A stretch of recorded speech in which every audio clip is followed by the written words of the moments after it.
Hello everybody and welcome to Coffee and Conversation with Performers Hub. I'm Philip and this is Kate, and we're here today to talk a little bit about something that's come up this year or end of last year. Recently, yeah. About trying to cut funding to the arts in schools, etc. And in general. And in general. Yeah. Which and is really sad. Yeah, and you know, I mean, it's just a well-known fact how important the arts are to us as a race, as human beings, our learning capabilities. It's just enormous. It just, the list goes on and on and on. Yet it's taken for granted. It And I think definitely. this is the problem, that people, if we were to say no music is allowed anywhere for a week, then people would understand how valuable, or no art,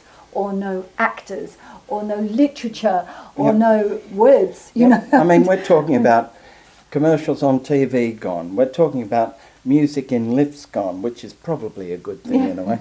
In supermarkets, in restaurants. Everywhere. I mean, just everywhere. You know, it's everywhere. And playing the radio in your car. Yeah. You know, I mean... On television. Imagine those TV shows without music. You know? Yeah.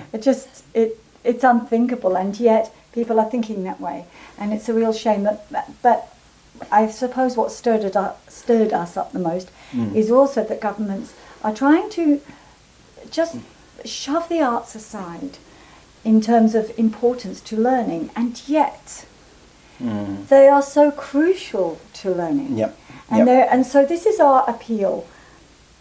Governments out there, please hear us when we tell you that the arts are not just a subsidiary to people's learning and second fiddle to the science and maths. They are part of an equally balanced learning schedule. Quite apart from the fact that half your kids who are in school, their passion is the arts. You take that away, you're taking away what makes them want to go to school, what makes them want to learn. So they're not going to do better in school. They're going to do worse. You know, they really are, because they won't have any interest. They don't care about those other subjects, so they've got no reason to apply themselves. But that's the political stuff, and I'm not political, but I would really love us to talk about, from our experience, what are the benefits to people, both academic, physical, mental, emotional, well-being, for the arts. So I have a list. So I can't read it because I haven't got my glasses. So this is... You'll have to do this. You know, we're talking about here the performing arts, but it also includes art, visual arts and literature and graphics, anything that is... Involves the creative mind. Yes. So there we go. That's the first part of it. It is... They are known to be right-brained activities, but they're not only right-brained activities. It is well documented that people playing music, when they're playing music and reading music, their whole brain is lit up.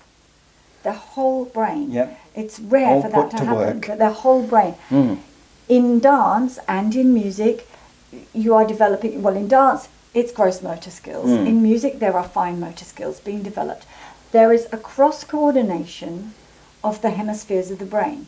Neural pathways are being built and developed. Discipline is being built and developed.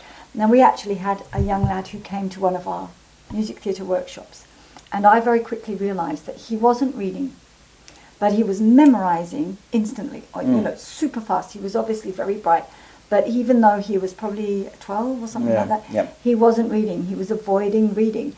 And I spoke to his mother, and it turned out that he had a neurological issue with the two hemispheres of his brain coordinating. And we said, well, we think the workshops will help with this, because he's learning choreography, he's learning music, he's learning script. He's learning script. Yep.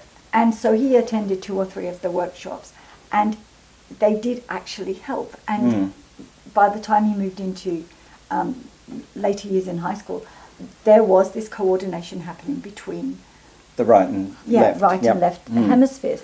So that is crucial. Creative thinking.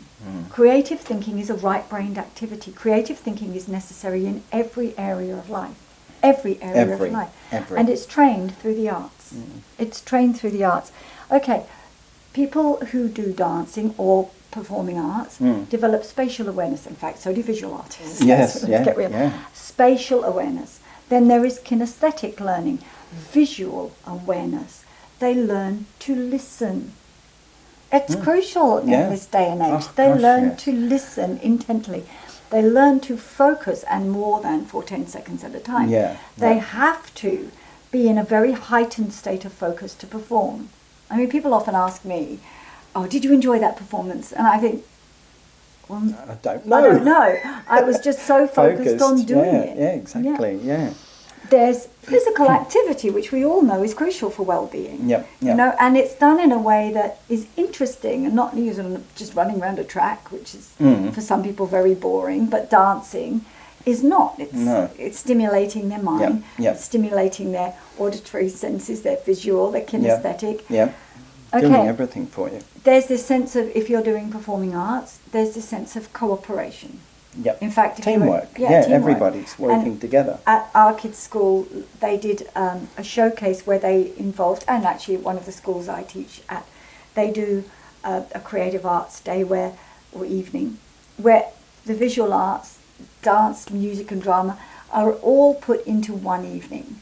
And in this evening, the artists, the visual artists were involved on Yeah, stage that's right, yes. and creating the sets, as it were, Yeah. with their paintings, which Yeah, was it was just really lovely beautiful idea.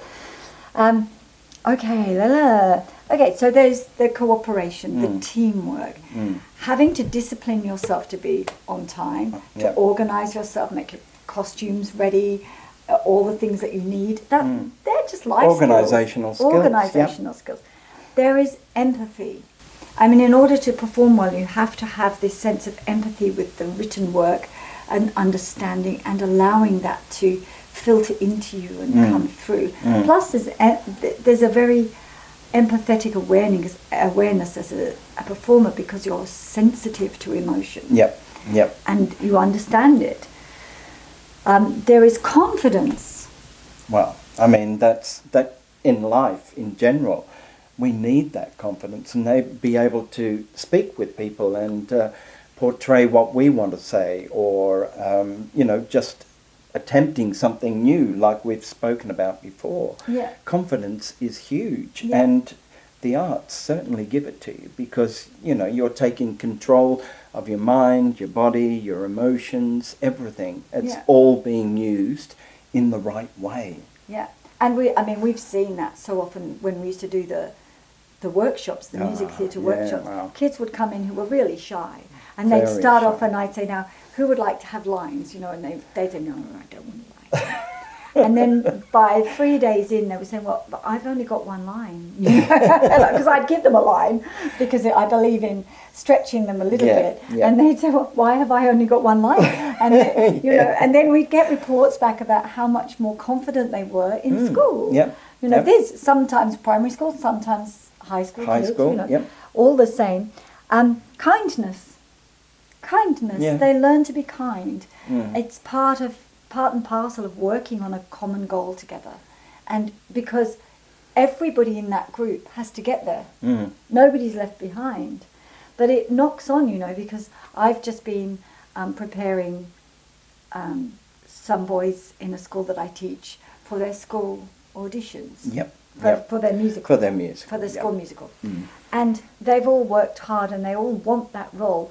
But you know what blew me away was on the day of the auditions, they were all helping and supporting and encouraging each other. Yeah. It was just Brilliant. so heartwarming to see. So kindness is a really, really important quality that comes through.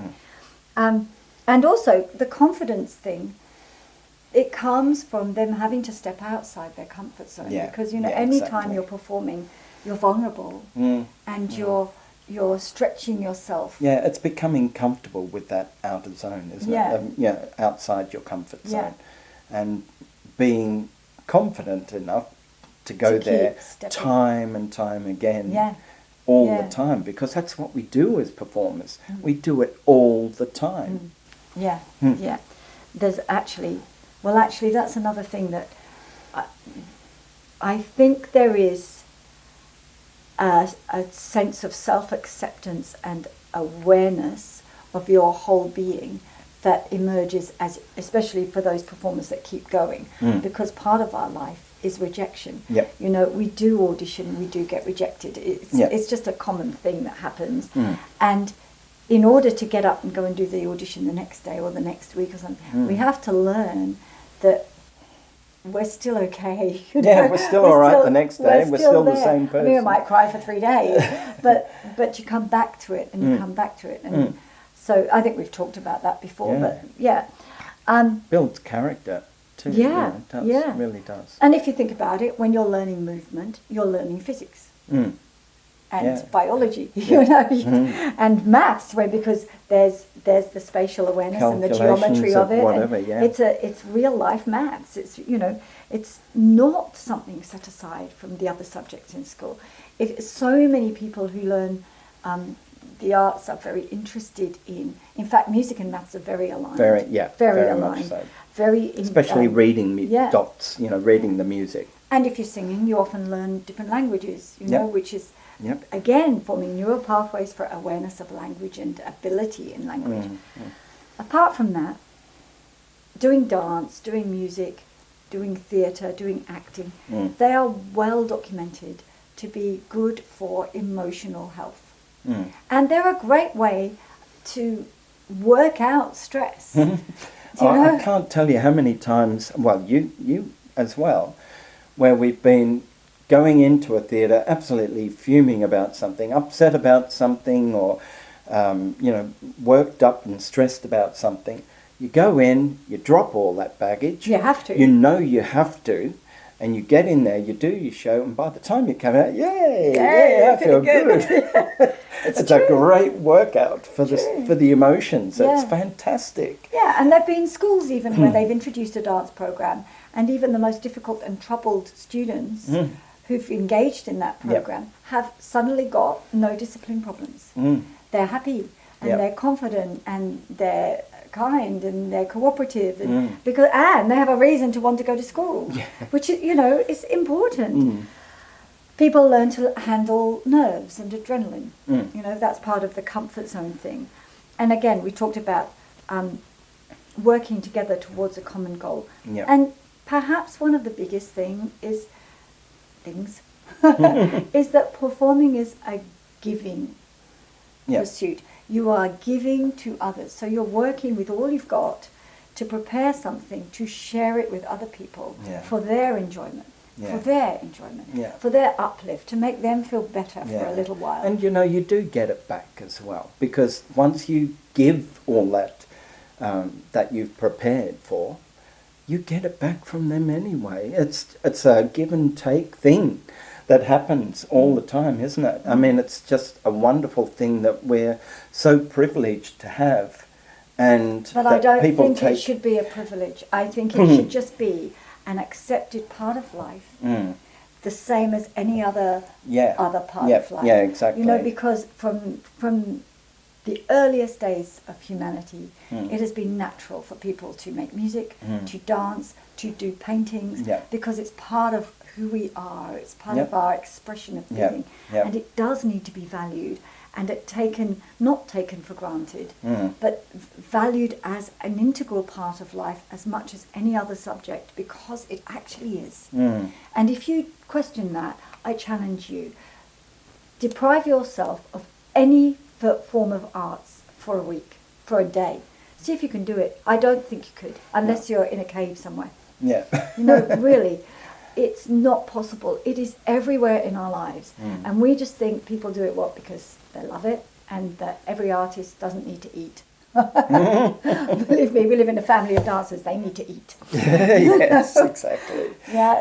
So I mean, it's a subject that's obviously up there with the best of them, and we're passionate about it. And of course we are, and I know there are thousands of you out there, hundreds of thousands of you out there, that are just as passionate as we are about this subject, and it's something that we really need to, take what is it? Responsibility. Responsibility, sorry, yeah, thank you. And really, voice your opinion on this. Don't let it just sit in the background and let the government or whoever else degrade Dictate, yeah. and degrade our industry, because it really is an important part of our lives, and it's everybody's lives, not just the performers, the people who come to see us. It's such a huge uplift for anybody who goes to see a performance, and everyone benefits in the end, and especially school kids. They need it. They need to have that constant soul food. It's a soul food. Yes, it's exactly. a soul-based activity. Yeah. And besides which, happy people tend to do better in life and spend more money. So it's good for the economy. Let's get real here. Okay. Well, I hope you enjoyed that little conversation we had, and please leave some comments below. Yes, how have the arts benefited you, maybe? Yeah, and let us know your thoughts on this particular subject.